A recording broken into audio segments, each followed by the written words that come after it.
Question ये है कि वुड ब्लॉक प्रिंट यूरोप में 1295 के बाद ही क्यों आया। हमें रीजंस भी देने हैं और थोड़ा एक्सप्लेन भी करना है, मतलब सिर्फ फैक्ट नहीं, लॉजिक भी। Let's use a simple diagram to make the relationship easier to see.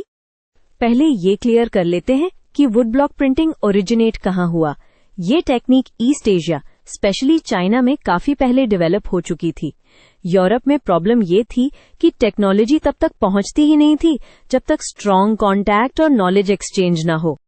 अब की पॉइंट है, यूरोप और ईस्ट एशिया के बीच डायरेक्ट रेगुलर इंटरैक्शन 1200 से पहले लिमिटेड थी। ट्रेड होता था बट आइडियाज और टेक्निक्स का ट्रांसफर स्लो होता है क्योंकि ट्रैवल रिस्की, एक्सपेंसिव और रूट्स अनस्टेबल होते थे।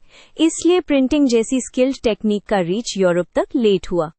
1295 को माका इसलिए माना जाता है क्योंकि उसके अराउंड यूरोप को एशिया के बारे में मच क्लियरर इन्फॉर्मेशन और कॉन्टैक्ट मिला, स्पेशली मार्को पोलो जैसे ट्रैवलर्स की रिटर्न जर्नीज और रिपोर्ट्स की वजह से। जब लोग वापस आके डिटेल बताते हैं तब टेक्नोलॉजीज को नोटिस किया जाता है और कॉपी करने का आइडिया भी आता है। एक और इम्पॉर्टेंट रीजन है, टेक्नोलॉजी सिर्फ देख लेने से स्प्रेड नहीं होती, मटीरियल्स और सेटअप भी चाहिए।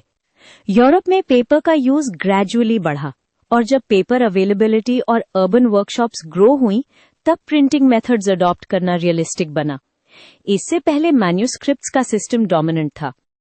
और एक सटल पॉइंट है, would block printing east Asia की स्क्रिप्ट्स के लिए ज्यादा नेचुरल फिट थी। यूरोप अल्फाबेट यूज करता था तो हर पेज कार्व करना एफिशिएंट नहीं लगता, इसलिए यूरोप को लेटर में आके या तो वुड ब्लॉक का लिमिटेड यूज मिला या फिर they move toward more efficient methods like movable type. मतलब डिमांड और यूजफुलनेस भी टाइमिंग अफेक्ट करती है।